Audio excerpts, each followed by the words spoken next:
Hello， 最近这个建筑动态全息搭建非常火，很多小伙伴呢有了提示词，但是自己还是做不好。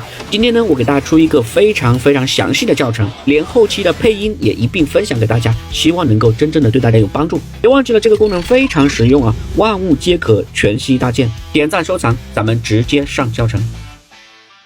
第一步，我们先到图片的 4.1 模式中添加一张原片进来，就好比你当地的实拍建筑，然后我们来生成一个全息的效果，把这一段通用提示词复制粘贴进来，也可以改成红色或者黄色的光。好，这样我们第一个全息的效果就搞定了，选中一张自己满意的，保存到相册。接着呢，不要退出，直接点击重新编辑。这一次我们把中心的主体建筑直接消除去掉，可以得到一个空地的效果。还是一样的，选中满意的，保存到相册。这时候我们切换到视频的 3.0 首尾帧模式，电脑端的话呢，直接可以选择智能多帧。先来做一个由空地变成全息建筑的效果。注意看这个首尾帧的提示词，搞定之后呢，就是这么一个酷炫的效果。然后我们再用首尾帧把全息建筑变成实景建筑的效果，这样就完成了空地变全息再变实景的过程。最后呢，到剪映中去拼贴多段视频，添加相应的音频。注意看底部有音频的名称啊，大家可以自行搜索就大功告成了。